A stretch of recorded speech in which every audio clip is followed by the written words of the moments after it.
இயேசு உங்களை நேசிக்கிறார். இந்த நாள் வேதாகம தியானத்திற்கு உங்களை அன்புடன் அழைக்கிறேன். இப்படி இருக்க, ஒருவன் கிறிஸ்துவுக்குள் இருந்தால் புது சிருஷ்டியாய் இருக்கிறான், பழையவைகள் ஒழிந்து போயின, எல்லாம் புதிதாயின.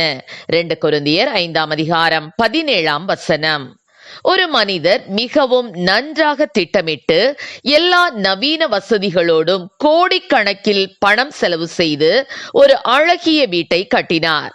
அந்த வீட்டை பார்த்தவர்கள் அதை பாராட்டாமல் போக முடியாது. அந்த அளவுக்கு அந்த வீடு மிகவும் அழகாக இருந்தது. பார்த்து பார்த்து நேர்த்தியாக அந்த வீட்டை கட்டியிருந்த அந்த மனிதர் அந்த வீட்டின் அனைத்து பகுதிகளுக்குமே மாடர்ன் டெக்னாலஜியிலே அலங்காரமும் செய்திருந்தார்.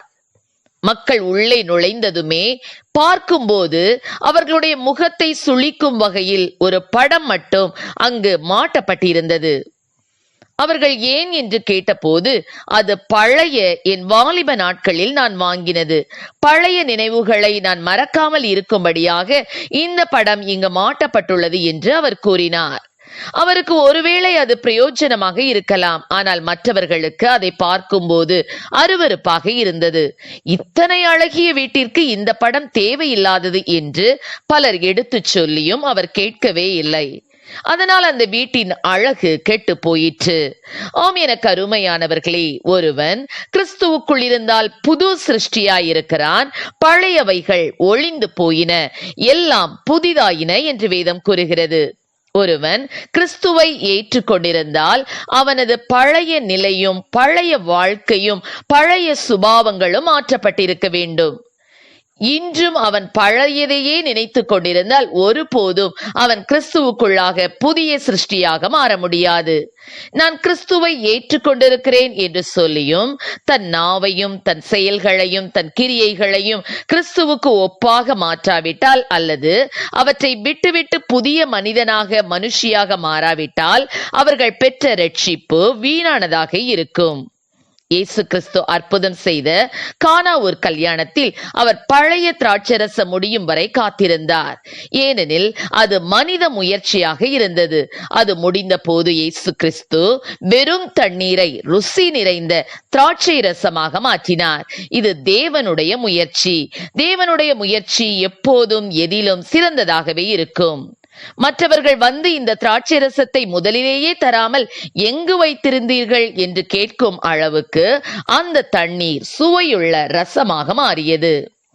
பழைய காரியங்களும் சுபாவங்களும் நம் வாழ்வில் நிறைந்திருக்கும் வரை அதனால் எந்த பலனும் இல்லை, மற்றவர்களுக்கு இடையூறாகத்தான் இருப்போம்.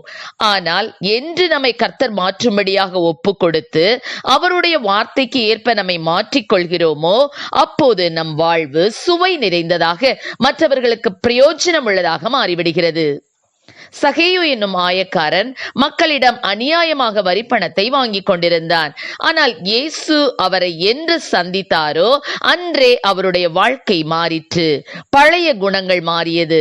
கர்த்தர் சொல்லும் முன்பே சகேயு நின்று கர்த்தரை நோக்கி, ஆண்டவரே, என் ஆஸ்திகளில் பாதியை ஏழைகளுக்கு கொடுக்கிறேன். நான் ஒருவனிடத்தில் எதையாகிலும் அநியாயமாய் வாங்கினதுண்டானால் 4 தனையாக திரும்ப செலுத்துகிறேன் என்றான்.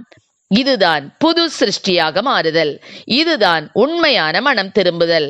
அதை கண்ட இயேசு அவனை நோக்கி, இன்றைக்கு இந்த வீட்டுக்கு ரட்சிப்பு வந்தது என்று கூறினார். ஆம் பிரியமானவர்களே, நாம் ரட்சிக்கப்பட்டிருக்கிறோம் என்றால் நம் வாழ்க்கை கர்த்தருக்கு பிரியமானதாக புதியதான இருதயமாக மாற்றப்பட்டிருக்க வேண்டும்.